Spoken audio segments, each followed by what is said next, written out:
to come on today's video. Rob is a certified pyromaniac. So you tend to have this sad irony that it's always those that are scared of chimney fires are always the ones that end up having them.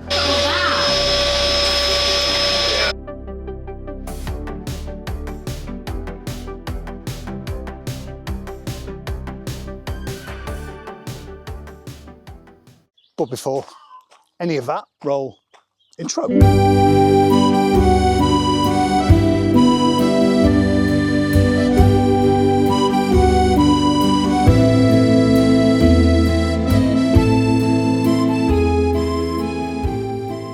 Say hi, everybody, to Kristian from Jennings Chimney Sweep. Chimney sweeping, yeah. And Kristian did our debistrage last year after you condemned our chimney and forced us to get a new flue and a new log burner. So, it's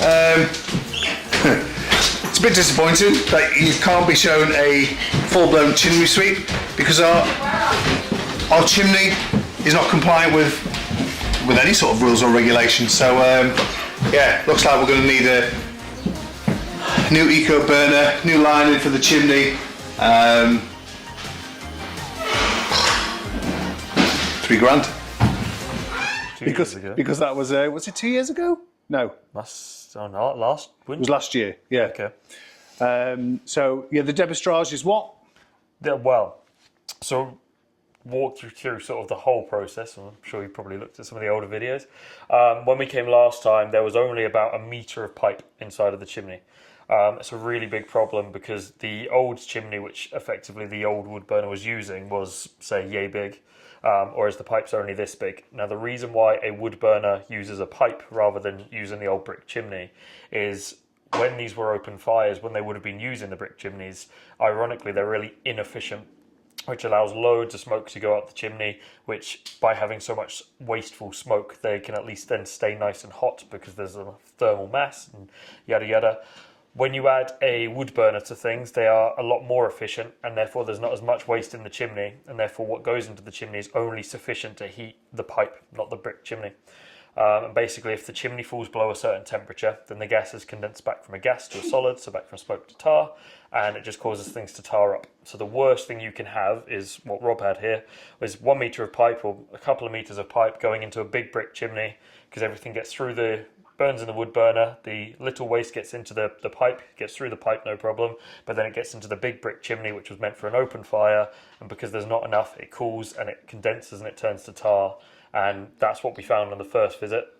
Then the debistrage, which is the thing I was here for last time, is because these tars go incredibly, incredibly hard, they are rock solid, you can't sweep them out of the chimney.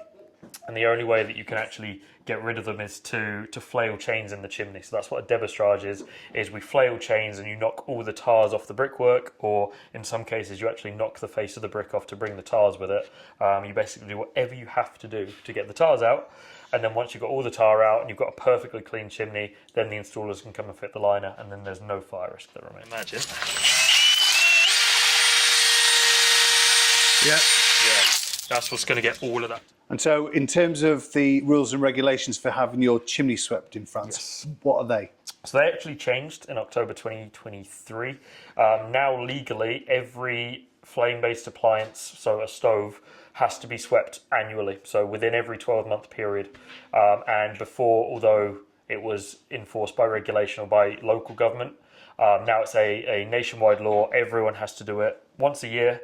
And it has to be done by a professional. The only caveat to that is open fires. They're now mandated to be kept well maintained, but there's no legislation to actually what that means. So effectively, if you've got an open fire, you can get away without sweeping it every year. If you've got a stove, you absolutely have to have it done professionally every year. Although, just on a note on the open fire, and same with this, most insurance companies require a certificate from the last 12 months anyway. Yeah. So. Right. Interesting stuff. So, and it's important. Now, we are a little bit naughty in the fact that we are outside that 12-month period by March, April, by 2 months. And that was more tactical, really. So think about when you're going to get your chimney swept, because you can't have the log stove burning the night before, which is what we didn't. So we went without heat last night. which is fine in April, but when we should have had it done in February, yeah, that would have been miserable. It would have been miserable. So we just contacted you round about this time saying, can you come out and do it? Fortunately, you had availability today because normally you're booked up months and months in advance. Well, this is the thing as well. If you're looking to get a chimney sweep wherever you are, the spring and the summer is the best time to have it done. Not only for availability, we're a lot quieter this time of year. Not only because, like Rob said, you can then not have to worry about any downtime on your stove, but actually any of the compounds that rest in the chimney, they are really high in sulfur, particularly if you burn coal or smokeless fuel as it is now. When you mix sulfur and water, you make sulfuric acid, and basically when you've got the stuff inside of the chimney, all of the soots and the creosote and the tar and all the resins and all of that in the chimney, which is full of sulfur, in the summer, when the spring and the summer, the chimney will sweat because it will get hot, you'll get condensation in there, and naturally you always get a bit of rainwater, and it just forms this acidic slurry when the two mix together. So if you can get the chimney swept at the end of the burning period, like we are now, hopefully we're maybe at the end of this week, probably done with lighting them. Yeah, fingers crossed, yeah. Then that's the best time to get everything out the chimney. So then in the summer, when it gets hot and it starts to sweat, there's no acidic slurry created, and it just extends the life of your liner. So fantastic, yeah. So it's and so you're a master chimney sweep. I am. So you're pretty top of your field, Something like that. but not as good as the Germans. Sure, yeah. No, yeah, because they are literally world leaders. They're degree level chimney sweeps. Yeah. So there's a lot of training, yeah. And so you are looking to relocate to Canada, but you've found a replacement. That'll be starting sometime. Any day now. Any day now. Basically, we're waiting for the Chambre de Métier, which is like company house if you're from the UK, to recognise his qualifications. Yeah. Being a bit difficult with the B word with Brexit because they no longer recognise British qualifications. Yeah. So he's done some European stuff, other qualifications so that they can get recognised. Yeah. And then he's done all the same training I've done as well, just so that we're at the same level when he takes over. But we've had problems with them not recognising the British side of it. But hopefully any day now we're going to get the okay, and then we can go ahead, and then he'll take over, and then Please tell me he's going to be wearing the outfit. he's going to be wearing the outfit, hat and the waistcoat. Excellent. Right. So let's get on with it.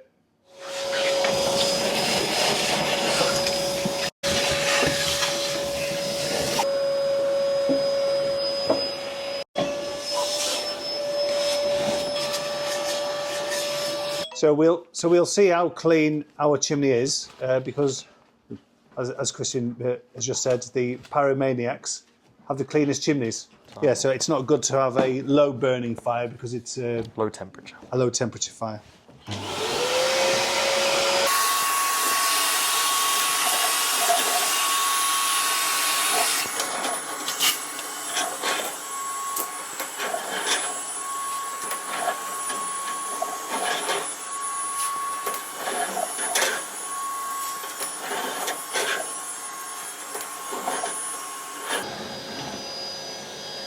The reason why we use a camera is, first of all, we want to check all the joints in the chimney, make sure nothing's disconnected, nothing's come apart, make sure everything's still in good condition, because everything is considered a temporary solution and therefore perishable. Bear in mind that a flexi liner is temporary for 30 years, so not all that temporary, but temporary all the same. But the other thing that we're looking at is we can tell a lot from just looking at the inside of the chimney how you've been burning. So with a combination of the fact that the bricks have broken after just a year, and also looking at what I can see in the chimney, Rob is a certified pyromaniac, absolutely, which the chimney actually really likes, because when you're burning your wood burner, so long as the chimney stays above a certain temperature, which is 125 degrees, the smoke then, because every stove, even the best on the market, aren't 100% efficient. So you'll always have some smoke go in the chimney, and therefore the wastage, the whole point of the chimney is to get it out of the system, not to have it get stuck in there.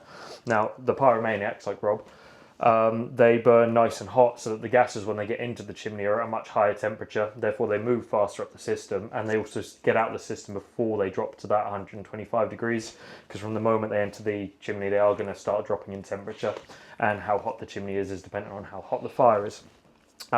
So you tend to have this sad irony that it's always those that are scared of chimney fires are always the ones that end up having them, because they have these piddly little fires. They're so worried about getting things too hot that they then don't get them hot enough, and therefore the gases that don't burn, and there'll also be more wastage if there's less heat and less oxygen in there. The gases that don't burn in a someone that's more concerned about chimney fire, they get into the chimney at a lower temperature, and therefore they get stuck in there because they fall below that temperature and condense. And so effectively they have a smouldering fire, and they cause the chimney to tar up and tar up and tar up and tar up, and then they have just one hot fire, and woof, the whole thing's primed for a chimney fire.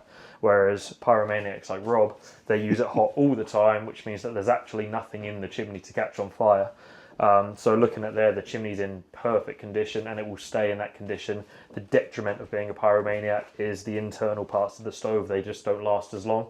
So you do want to find that kind of happy medium where you're hot enough that things are still moving through the system. They're not getting stuck, they're not tarring up, but also not so hot as to start damaging the inside of the fire. So we'll clean the chimney now, and then I'll go through a little bit of advice for Rob at the end, just to sort of figure out how to get the most out of the stove, how to get things to last for as long as possible, and also just a little increase in efficiency, just with a few small tweaks of the fire. So Nice one, thank you. all good. Okay.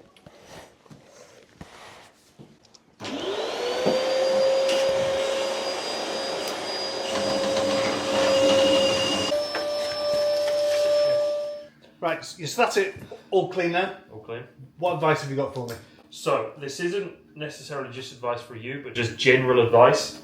Is in order to get the most out of a wood burner, you need to understand what it is that you're actually burning. In this case, from a wood burner, it's obviously wood. Now, 80% of where you get heat from in wood actually comes from the gases in the wood, from the smoke. They will only burn when they react with oxygen. So if you've ever heard of the fire triangle before, which is heat, fuel and oxygen, the heat is the stove once it's established, which also means that when you're first lighting the stove, it's not going to be completely efficient. So the aim of the game when you're lighting a stove, first off, is to get it lit as fast as possible, not to do it with as little wood as possible, as a lot of people try and do. Get as much kindling in there as you need, get it lit, maximum 15 minutes, and your stove fan should start spinning. Ideally, 5 to 10 minutes is what you're aiming for. So that's the heat element. Fuel, obviously, that's your wood. Yeah. You've got your nice wood, I can see behind the camera there. Any dried wood needs to be below 20% moisture content. Even if you use a moisture meter to test it and it says 20.1, that's your cutoff. You've got to have a point at which you say enough is enough. Yeah. 20 is your cutoff, but ideally you'll be closer to 10%. Reason being is I don't think I've ever had wood 10%. we can test that one. Yeah, the reason for not wanting the moisture in the wood is any moisture has to be turned to steam, which is going to take energy, and the energy comes from heat, and it just drops the temperature. And everything we said earlier about keeping it above that certain temperature, 125 degrees, wet wood causes it to fall below that, which just causes it to condense and tar up. So, number one, heat, stove. Number two, fuel, wood, dry wood. Number three is oxygen, and that is with your control here. Now, I know you've done a relatively good job looking at the chimney, because the only compound I found in the chimney was soot. Soot is completely unavoidable. You'll always produce soot. It comes from the carbon part of the wood, the other 20%. And if you've got soot in the chimney, nothing else, that's a perfect use. That's exactly what you want to see.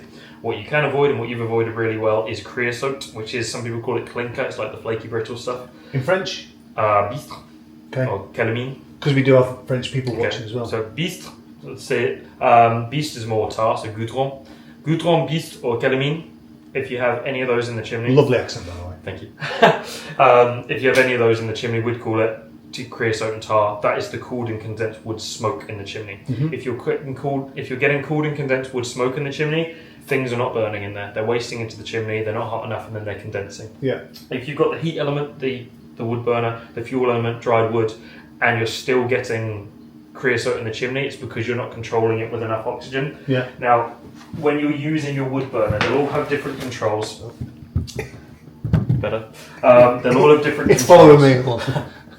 Hold on. Hang on. Okay, so every wood burner is going to have slightly different controls. This one has a lever that moves a sort of like a wedge, like a shovel type thing at the back, which opens up an air gap for the oxygen to come in the back of the stove.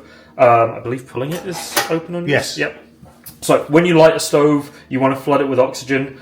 Some stoves even benefit from just being left on the latch rather than actually closed. So trial that, and as I said, make sure you've got plenty of kindling in there. When you're actually controlling the stove, it's really important to make sure you've got enough oxygen. But how do we know that we've actually got enough oxygen once the fire's established and we've got our wood in there?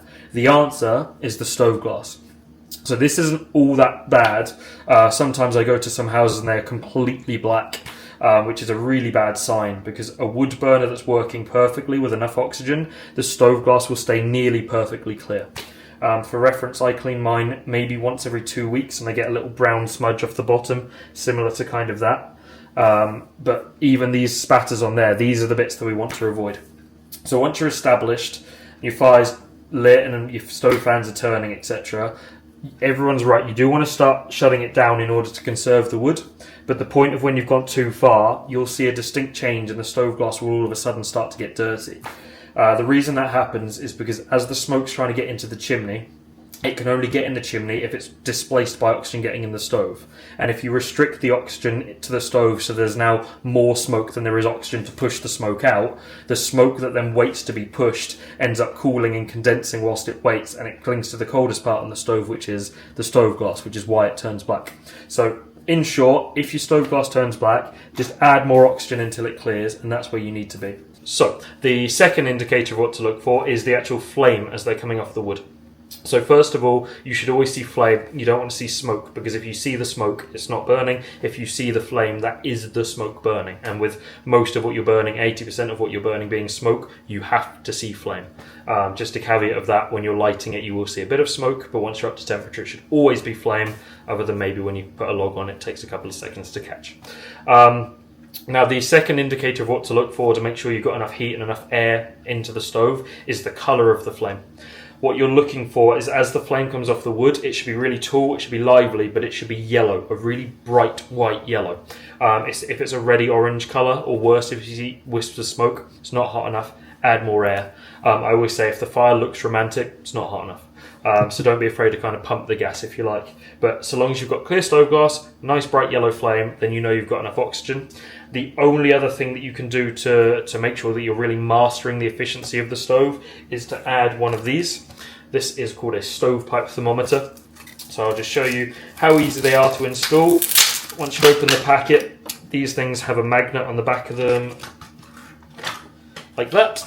And then all you do is you clip it onto there. Now, almost all stovepipes are magnetic, so it should stick instantly. But you'll notice that there is a wedge in the middle where it says best burn. Is between 100 and 150 degrees, ergo 125 degrees.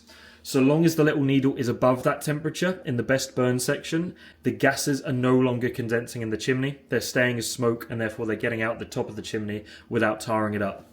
Now, although this does recommend 125, I always recommend to people just to go to the next bit, 150, just because where the stovepipe thermometer is the hottest part of the liner, and it's going to lose temperature as it goes up the chimney.